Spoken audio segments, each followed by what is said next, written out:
Welcome to the arena, where sometimes the hardest part is showing up. My name is Linda McLaughlin. Thank you for being here. At the beginning of 2020, I set a challenge for myself to try each month a different kind of high intensity or contact workout. I had gone back to boxing, I was just trying wall climbing, and in reintroducing myself to CrossFit, I met Denise Magnini at her gym, CrossFit Opus. The vibe in the gym reflected her, and I was hooked. I was interested in reconnecting with Denise to talk about how her training as a multi-sport athlete has helped her through these times and all times. Thank you for listening. This is episode 13. I think this is the year of having to make new plans. Yeah, or just not plan. That too. Fuck planning.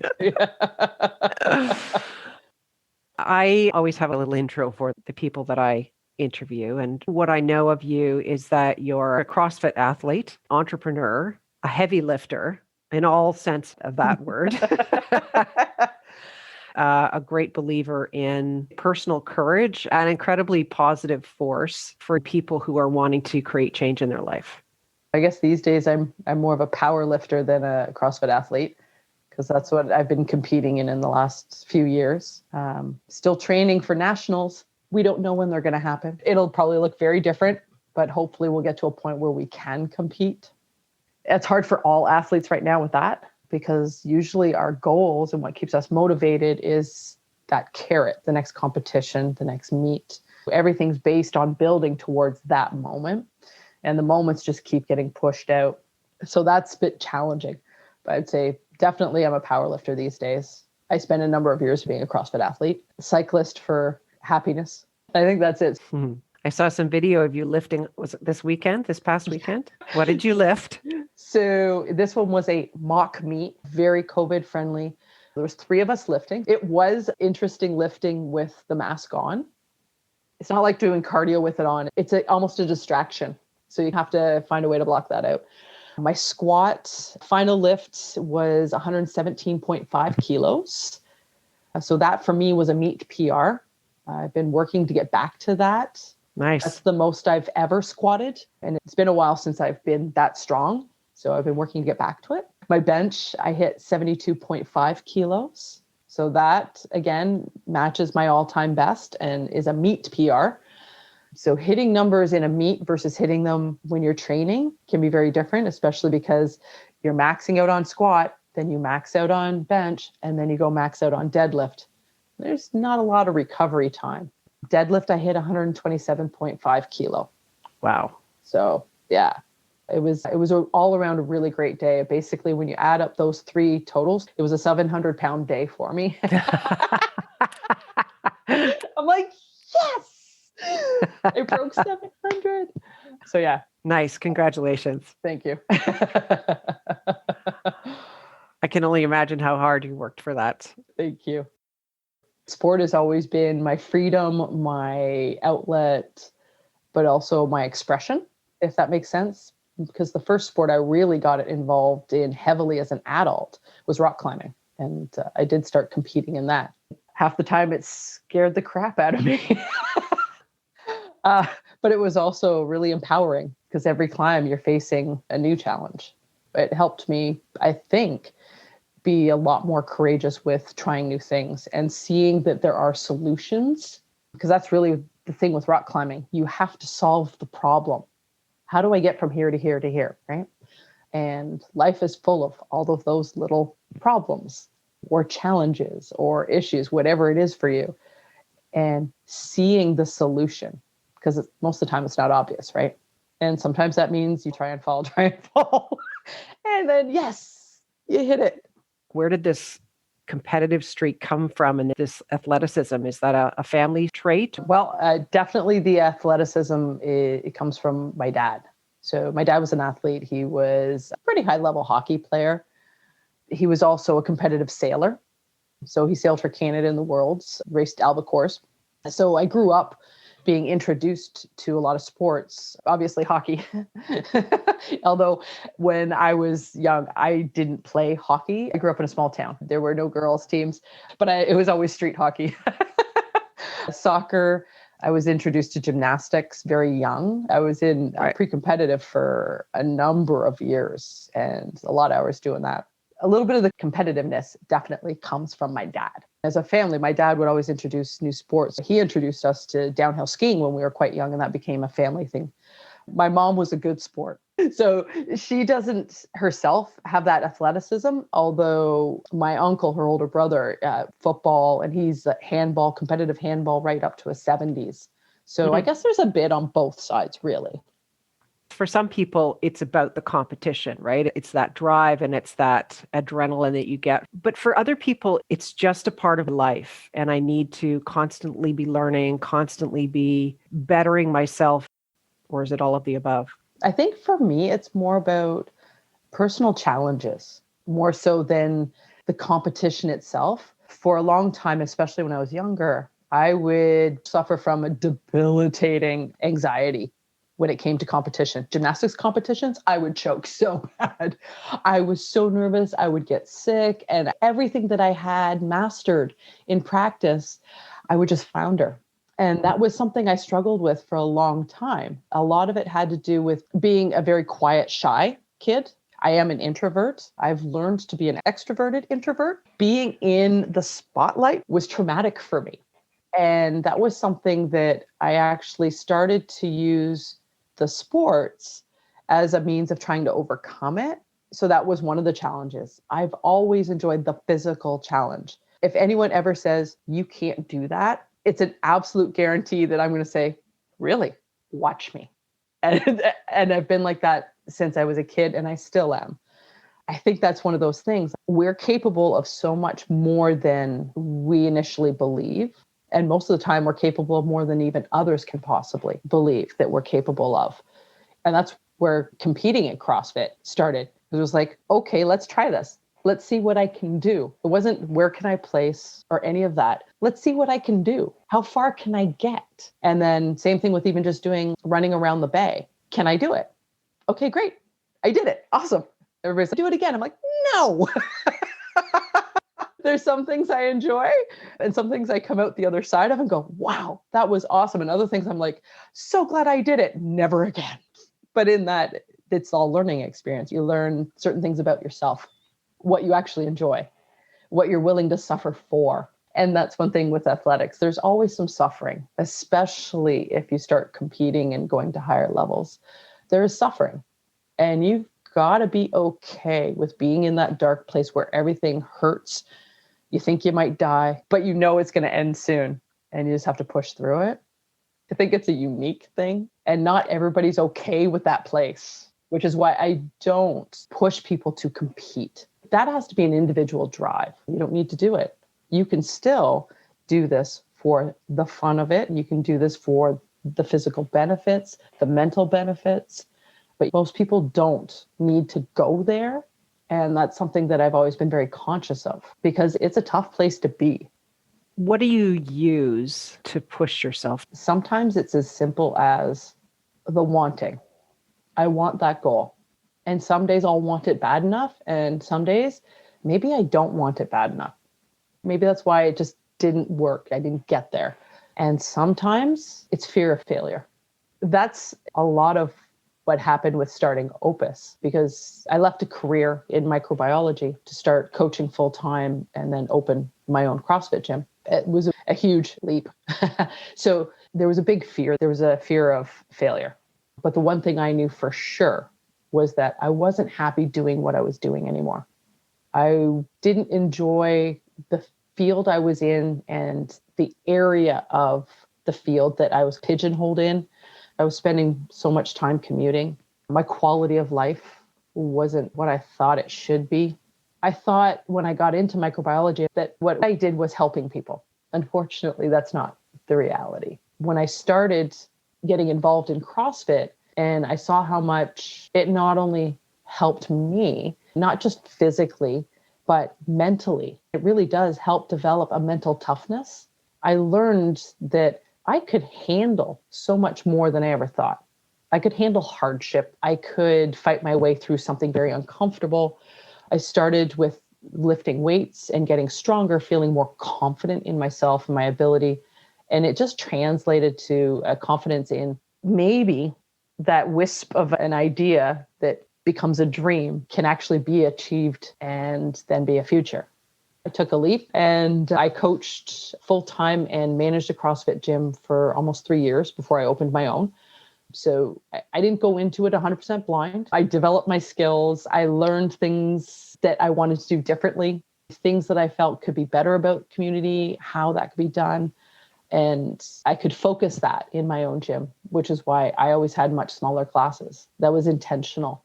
And a lot of that was because I interact better with smaller groups of people, but I also felt that way everybody got more coaching attention. They had more space to work safely. It was really more about the personal aspect of it. And I think that kind of fitness and that kind of community style gym is about that personal aspect. And everyone's there with their own reasons and possibly fighting their own demons, because sometimes that's where we fight them. Contact sports are great for that. I've had a rough day at work. I'm going to go hit the bag.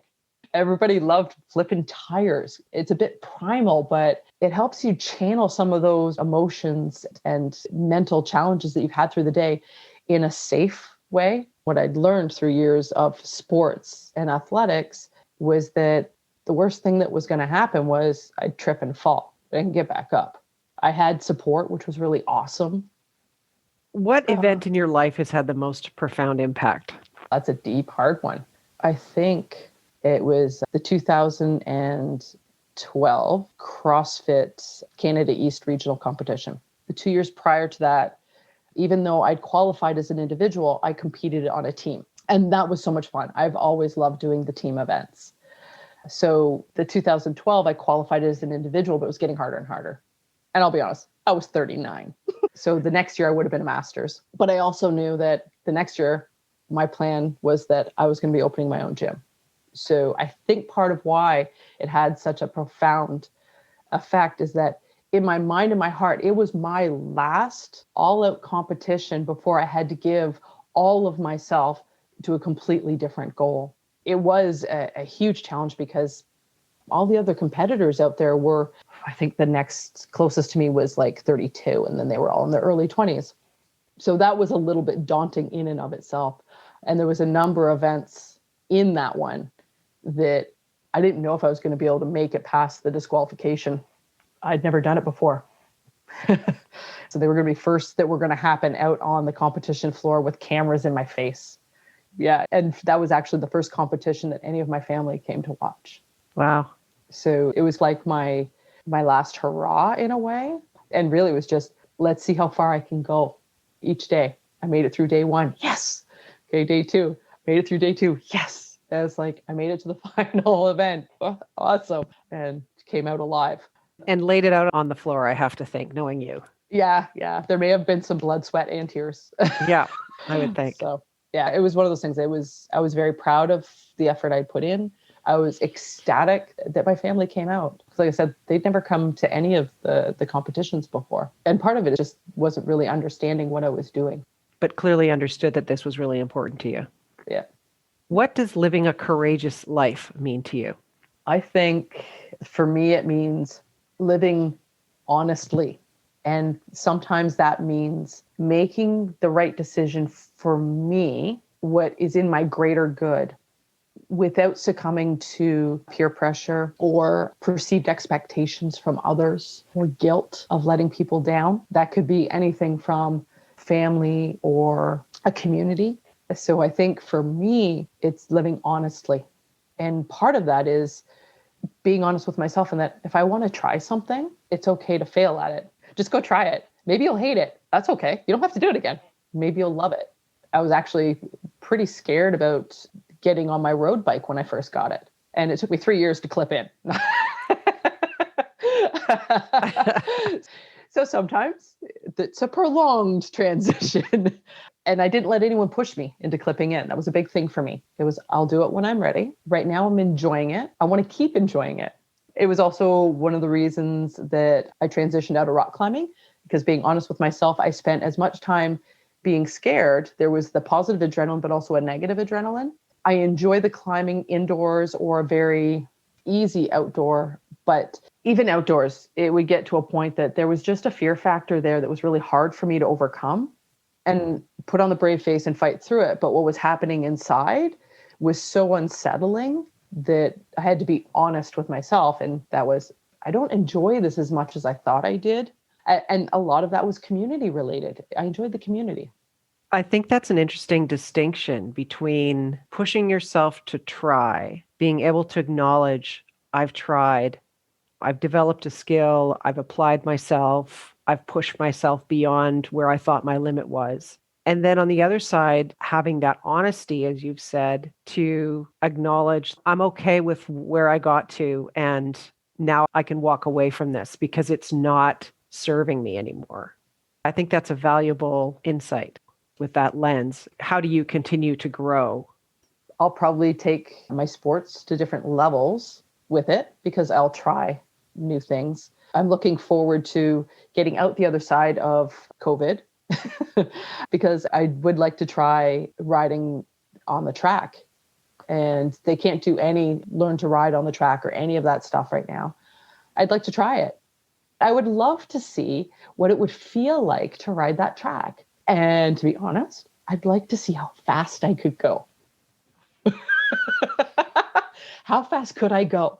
There's only one way to find out. So that's something that I have maybe to look forward to, an opportunity to try that. But also, I think even just this, everybody's surprised when I tell them I'm working in a greenhouse. I bet. And I'm very happy. I'm very content. And then I tell them, I'm like, it's great. I walk to work. I play in soil. I play with plants. I shape plants. I'm doing physical labor and I'm helping another small business owner. And to me, that's a very important thing, especially through this. And then I walk home and I do all the things that I need to do for me. I train, I lift, I walk my dogs, I have dinner with my partner. And it's just this simpler life, but it's also still learning something new and trying something new. Mm. And I think a lot of it is eventually going to direct towards that future that I see getting a little bit less fuzzy, where I'll be out of the city and really considering and doing a lot of research on what we would do for our personal hobby farm, that kind of stuff. But I don't think I'll ever completely let go of coaching to some degree. So I'm still doing some online coaching and personal program development. And that's actually one of the things that I really loved. And this is a way that I get a chance to work one-on-one with people right now. So it could just be through video coaching. Some of my clients are that way. And it could just be that they would like a program because they need some structure to reach certain goals, whether they want to get stronger or they just want an overall better fitness, improved cardio. And here's what they have at their disposal because they have limited home gyms. And I write them a program. And then we just touch base and month to month adapt the program based on how they're adapting. So I still get that really cool opportunity to help people see what they're capable of and achieve their goals and surprise themselves. That was always my favorite because I do it. I surprise myself every now and then, which is awesome. And I love to see that in everybody else, especially women, to be honest. I love seeing women be completely blown away by what they've just accomplished. And I know what they can do. And the moment they see it and they know they can do it, that's when we've all won. It sounds awesome. I loved Opus and the community. I find particularly with CrossFit, it really reflects the person who's running the gym. I've been to different CrossFits in different parts of the world, and you immediately get the personality of the box based on who owns the box. I've had great experiences and I've had not so great experiences, like any gym. But I think with CrossFit, I've often met really interesting, cool people who just bring it so hard when they're when they're there for the WOD. And they may not look like they're quote unquote CrossFit people, but they completely are. CrossFit builds you from the inside out. Yes.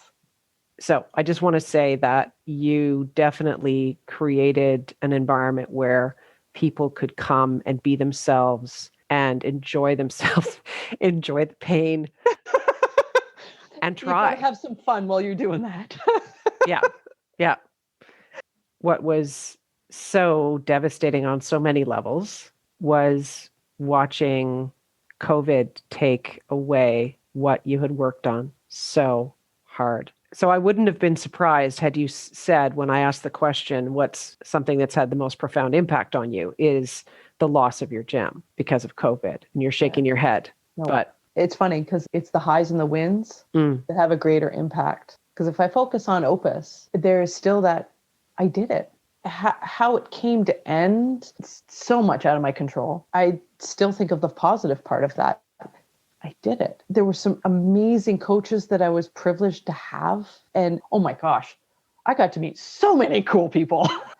But yeah, I think it's the positives have more of a profound effect and a longer lasting effect for me. And maybe that's a choice I've made, to hold the positive close.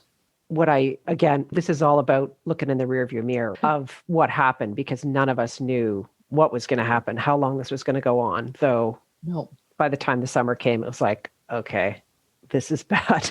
Yep. You were very decisive. I don't know what was going on in the background for you, but you seemed very decisive about, okay, this has happened.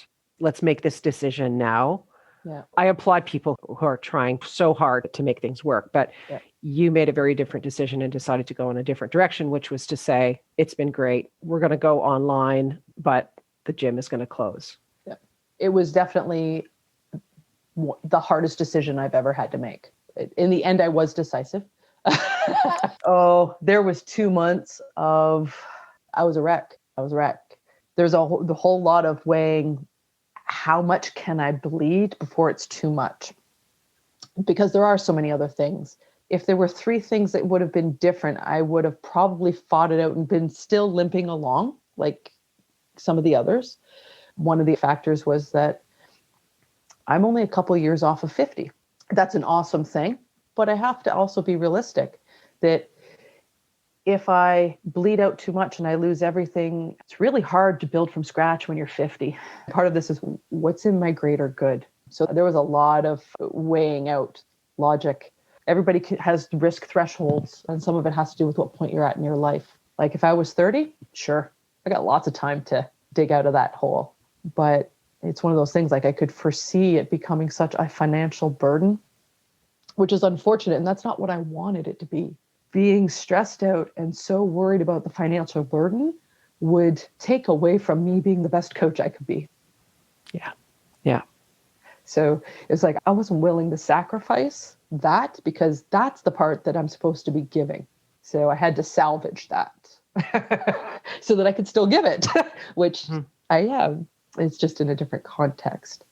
Yeah. But yeah. See, I was hoping you weren't going to make me cry. Oh, that. I'm like, oh God. I cry or you cry or we both cry. Every morning you would post the WOD, and I get the fact that you can put on the sunny face and you can put on the shiny smile and stuff, but there was no indication to us that things were going anywhere except steady state. You really supported all of us through what, for everybody in the world is just going through this crazy time. So you were definitely a beacon in that. So thank you. Oh, thank you. What do you think your athletic training, your experiences, how did that help you through those dark days, that uncertainty and all the turmoil that you were going through? I think just knowing that I could put myself through hell and come out the other side, I can handle this, I can take it. And that was a lot of it, is I couldn't steal anyone else's hope. There was stages. I still had hope, and every now and then something would just get ripped away, but I couldn't take hope from everyone else until I knew there wasn't any. It wouldn't have been fair of me to put that onus on the community. And maybe that's just my stubbornness too. I'd been through hell physically, with my training, with competitions. I'd been through an extremely challenging year previously with the loss of my older brother and some cancer in the family. There were so many things that it was a weird, perfect storm. Like, okay, I can get through this. And getting through that was a little bit of holding on to my brother's memory. That helped. I think that helped me more than my sport. Just thinking what Ben went through, what he had to fight through the last few weeks of his life, this was nothing. So there was those moments where, and we all have them, a little bit of self-pity. And I would just be like, what the hell? And I would think about Ben. And I would think about what he would say to me as his little sis. And I would take a moment and I would go through every single thing in my life that was so important to me. And then I would just fight through it. Life provides us with some perspective when you encounter these big moments. And when you've had other big moments in your life, how did I get through that moment last time? Just remember what I said. There is a solution. You just have to see it. Look through the problem, see the solution. And Yes. The hardest part is digging yourself out of that hole in the couch. But once you get out of it. The hardest part is showing up. Yes. Great to see you. And thank you so much for doing this and for sharing your thoughts. I think there's a lot to be taken from the experiences that you've had. Hearing some words of inspiration at this time is hugely important. Thanks for sharing that. No, you're welcome. Thank you for asking. I was honestly slightly terrified. There you go. Not terrified enough to say no. No. Was it scarier than bouldering or not quite as scary? You know what? Maybe not quite. Maybe Okay, not good. quite as scary. All right. Thank you so much for this. Denise is the real deal. And if you have athletic goals for 2021 and you're looking for a plan, she can help shape a program for you, whether you have a full gym or nothing. I will provide her email in the show notes. Thank you once again for listening. Please subscribe, leave a rating or review wherever you listen to your podcasts. And if you feel someone else might benefit from listening to this podcast, please share it.